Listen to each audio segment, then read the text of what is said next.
Hello and welcome to Tim's BMW Repairs and Information, and this is part 3 of the performance upgrades. On part 1 we looked at upgrades which weren't cone air filter, electric radiator fan, M60 manifold on the M62. Part 2, differential 3.15, and why 3.15 to 1 is the perfect ratio for the E31.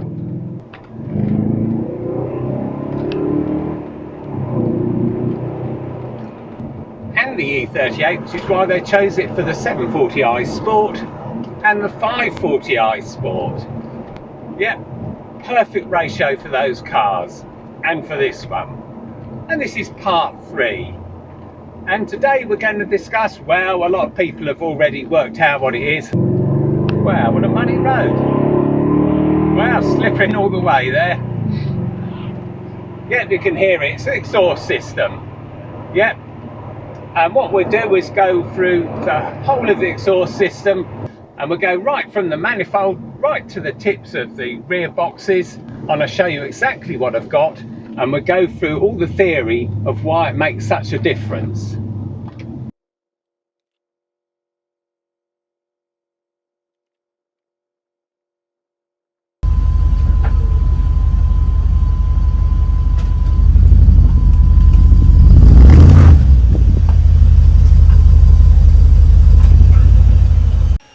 Okay, I'm right under the car now. It's horrible and cold and I'm flat on my chest. But here we go. That's the left bank, and you can see we go from the manifold into, so the manifold does 4 to 2, end up with 2 there, 2 to 1, and then from that point on that's all new stuff. So that's all we've got of the original is the 4 to 2, 2 to 1, and from then on in it's new stuff. So from the 2 on each bank we go straight into 2 tiny little catalytic converters, and of course the lambda sensors are still here as well. One there and one over there. So that's lambda sensors refitted in ports. Yep, 2 tiny little catalytic converters, 200 cell, coarse structure, coarse honeycomb, very little restriction, and notice that the size of the pipes always increase to get through obstacles like the clamps. So we go back a bit. Pipe size increases to go through the clamps, then back to the original size of the pipe. And there we've got the H pipe. That's where we join the 2 banks together. And that's how we scavenge the exhaust from one side to the other. So looking forward again, 4 to 2, 2 to 1, lambda sensors, tiny little catalytic converters, larger pipe size through the clamp, H pipe. From the H pipe, which is just about there somewhere, just straight pipes through the clamp, and into 2 huge rear boxes. They are pretty massive things. And then to the tailpipes. Hadn't ever noticed before, actually they say long life on them. There you go. Stainless steel, there, makes all the difference, you know. So there you go, that is the long and the short of the exhaust, really. Yeah, it hasn't been that shiny for a long time, I tell you that for nothing. And it's raining.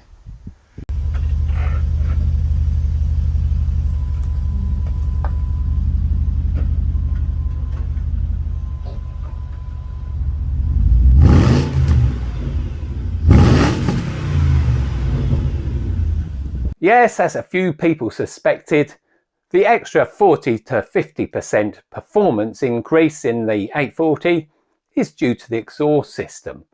Yes, it really does make a huge difference, and I didn't think it would, but I'll tell you how I got to this point.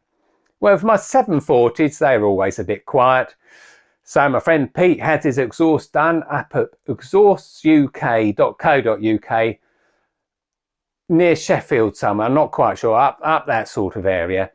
And he showed us the pictures, fantastic. So I had my 740 done there, I just love the difference. They cut the valance to fit the exhaust in. It was a Cobra exhaust. Sounded brilliant. Didn't make any difference at all to the performance, but they sounded fantastic.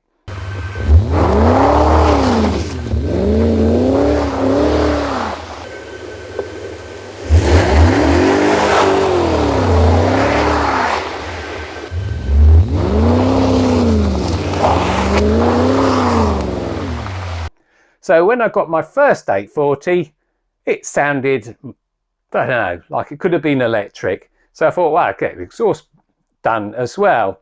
So I whizzed up to Basingstoke, a guy called Matt Dennis, works for Long Life Exhaust, custom exhaust guy. So yeah, no problem at all. Come back in a few hours and it'll be lovely. So I came back in a few hours, new exhaust on there, perfect looking tailpipes, really suited the car, sounded brilliant.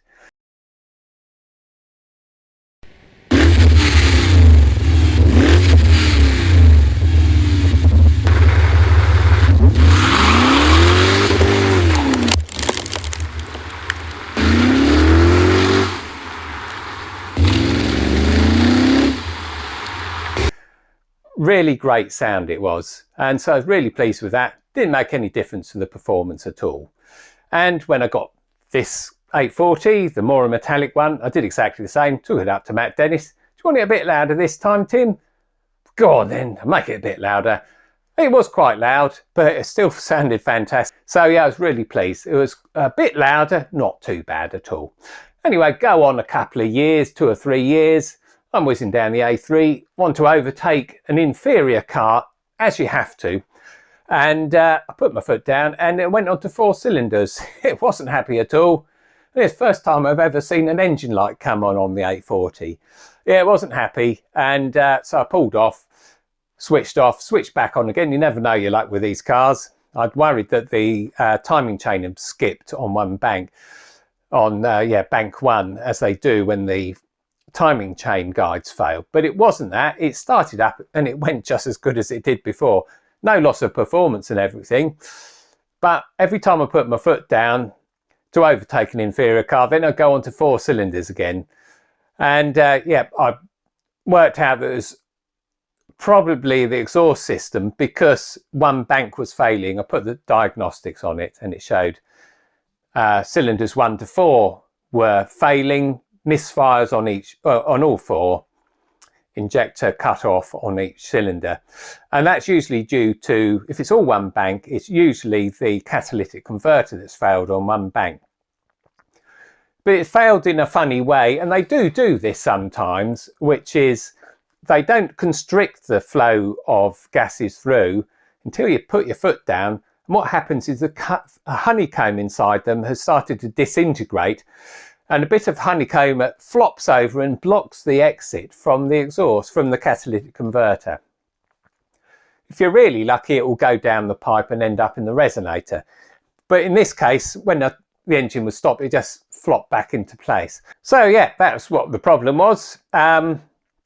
So I thought, well, let's find out how much BMW catalytic converters cost. 1,700 quid? That's about $2,000, and this was quite a few years ago as well. So I thought, now I'll get in touch with Matt Dennis. He probably sticks cats on them. Got in touch with him. Yeah, no problem, Tim. Yeah, just bring it up. I'll stick some cats on there if you like. What do you want, sports ones? Go on then, sports ones. Yeah, I like the sound of those. Not thinking it's going to make any difference at all. And that's going to cost me 500 quid, including fitting and a few other bits and bobs done to the exhaust at the same time. And got back to Matt Dennis a few hours later, had a look under the car. No resonator. The resonator had gone altogether. And what the resonator does on our exhaust systems, it joins the 2 exhaust banks together. Doesn't look like it does. It looks like 2 separate bits. But it's got a joint between them. And what it does is it mixes the gases from the left and the right hand side, and the gases expand in there, and it doubles the frequency of exhaust tone. Because if you imagine, if you had just straight pipes back to the back of the car, the cylinders firing left, right, left, right, left, right, left, right. And if you join them together, then they do that out of both exhausts. Whereas if they're kept separate, you just get left, left, left, left, or right, right, right. And they're half the frequency, and that's into the drone area. And it doesn't sound right either, it sounds a bit weird. So a resonator joins both sides, so both exhaust pipes go left, right, left, right, left, right, and that doubles the frequency, brings it out of the drone range. So yeah, my resonator was gone. In its place was an H pipe, and that does similar thing, but doesn't restrict the flow of gases so much. So it joins the left and the right hand banks together, and we'll have a look at that in a minute. So anyway, I thought, fair enough. Gave him the 500 quid, off I went. It went off like a scalded cat. It was absolutely amazing. Made such a difference to the performance. And it wasn't because the cat was failing in the first place and I'd slowly lost power. No, these ones have broken up. And yeah, and it just constricted the flow when the bit of the honeycomb whoop, went out and went to the exit of the catalytic converter. So I wasn't comparing sort of failed melted cats with new cats. No, it really made a huge difference. But of course, now Matt Dennis is a custom exhaust fabricator. He doesn't just mess about just changing bits and bobs. He designs exhaust systems, and he designed a system for the 840 that made such a difference. Very clever bloke. And what I do is I try and explain as much as I can how the exhaust system is working and why it makes a difference. Let's check that's on. Yeah, we're still going. Right, so here's an exhaust system. That's exactly what I've got on my car. I've drawn the right-hand bank, haven't drawn the left-hand bank, gets too complicated. Equidistant on the manifold as it is from the factory. So we've got a manifold that's designed so each of the pipes is the same length. Goes into a collector, so distance from there to there, there to there, there, and so on, all exactly the same. Through to a catalytic converter, 200 cell, H pipe, and the same the other side, and I'm drawing all of that. Now the thing with exhaust systems is they produce pulses of gas. So as the piston whizzes up and the exhaust valve opens, first of all the exhaust valve will open, the expent gases are expanded, of course, by the combustion process, so they whip out of the exhaust port very quickly, producing a high pressure pulse. So you can imagine this, the exhaust coming out as a slug. It's got a high pressure pulse at the front and it's got a low one behind, so it's actually dragging the exhaust out of that cylinder. And they do it in turns, so not only does it go on the left bank, it does 1, 3, 2, 4, whatever it is, and their pulses are joined together, but they're all separate pulses coming through the exhaust system, but it does that the same on both banks because they're both fire 90 degrees away from each other. So you end up with pulses of gas coming through, and if we look at it, do a quick look at this, but to draw it out further, so we've got high pressure as the valve opens, low pressure behind it, and you've got these slugs of gas going down the exhaust pipe, all following each other, and they combine the H pipe. So you've got a high pressure here, so we've got high pressure here and a low pressure there, that's one slug, and the slug from the other cylinders just past it with its high and its low, and of course this low point is here, its high point is there. The exhaust whizzes from one side to the other, so the H pipe is swapping gases on each cylinder fire, and it's helping to scavenge the exhaust gases out of that exhaust pipe. Now the problem is, if you have any constriction in the system, then you'll start getting back pressure, and the BMW catalytic converters are fantastic for removing noxious gases and converting them to harmless gases, but they do have a bit of constriction to them, even though they're enormous things. Now what sports cats are is a honeycomb which is much coarser, and so it doesn't impede the gas flow through it at all, or to a much lesser extent. So what we've got is exhaust pulses coming out of our manifold here, travelling down, opens up to a wider area, and it does that for a good reason, is that the pulses here are at the speed of sound, so whizzing down the exhaust pipe about 760 miles an hour, expands, goes subsonic, passes through the honeycomb without being impeded, and then it's squashed down at the other side of it, comes back to being being at the speed of sound, still as slugs, and then you get a scavenging swap between the banks. Now, it's all about construction of this exhaust system. It's got to be made right. It's got to be made the right length. It's got to have very little constriction in it, very little back pressure. And so what that does is that it actually helps scavenge the exhaust gases from each cylinder. So we've got an exhaust valve. So we've got a cylinder here. I'm going to draw that. There's the cylinder. Inlet valve here. Piston's on its way up. Exhaust valve is open. So here's our piston going upwards.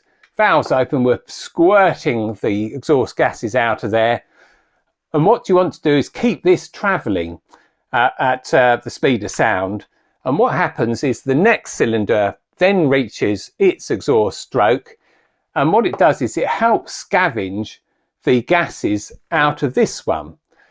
We also have a bit of overlap on the M62 engine so that the inlet valve opens while the exhaust valve is open. So the piston's right up here.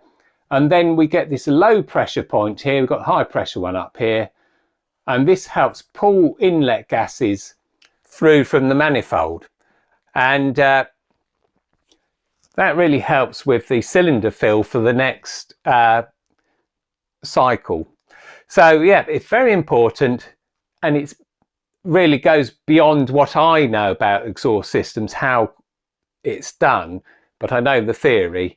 And so people like Matt Dennis who make custom exhaust systems, they know exact lengths to make these exhaust pipes before it hits the cat. They know where to put the H or X pipe, it doesn't matter which one it is, and they know the right back boxes to put on there. Now the back boxes make no difference at all to the power unless they constrict the exhaust flow, and they're massive things, they're massive boxes. It all goes subsonic by the time it hits the back box, expands, goes through baffles, possibly.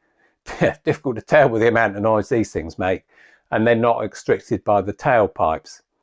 So yeah, it really does make a huge difference, and that's why we have specialists in exhaust systems, and why I wouldn't profess to know enough about them to guess what the lengths between the cats and the headers and the cats and the H pipe are going to be.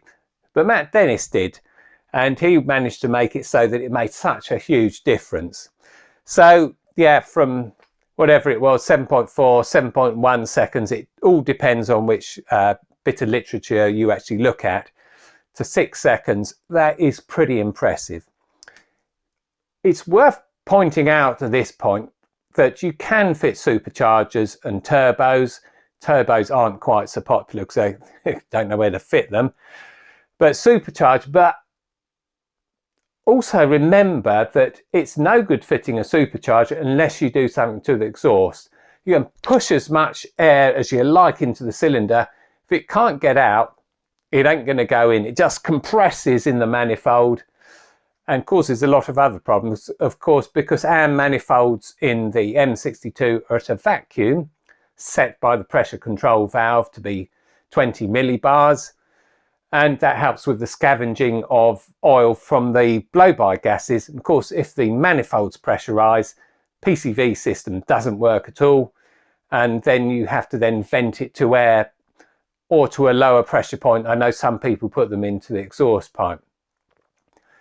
But it does get very complicated, and just sticking a supercharger on the M62 doesn't work. You have to do a lot more work than that. You have to do something to exhaust. Otherwise, you just end up overheating the heads and getting pre-detonation or detonation, pinking, knocking, whatever you call it. So that's a very complicated science as well. And of course, the timing's got to be changed. It has to be remapped and so on.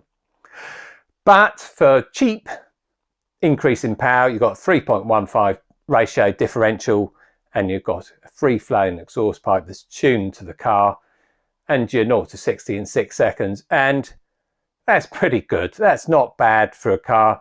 And yet people do see an ancient old E31 coming up behind them and think they can lose it. And as a general rule, they don't. Unless, of course, a Meter 6 series, and they go quite a bit faster. But there you go. Anyway, that's enough for part 3. Yeah, exhaust system makes such a huge difference. Don't discount it as just being an exhaust system. It's part of the tuning of the car. And if you've got an expert like Matt Dennis doing it for you, he knows what he's talking about. It'll make you a system that increases the power quite significantly. So yeah, those two things, huge difference. Yeah, so part 4, I mean, I keep saying in each part I'm going to do it all, but I can't fit it in the time. There's just so much to explain for each section that I've run out of time, and I've run out of time again. So in part 4, we'll do the things that don't cost you money, that increase performance. And one of them worked really well on the M60. It really did in my 730 E32. Made a huge difference. Didn't cost me a penny. Yeah, anyway, thanks very much for watching. Thanks for subscribing, and I'll see you next time.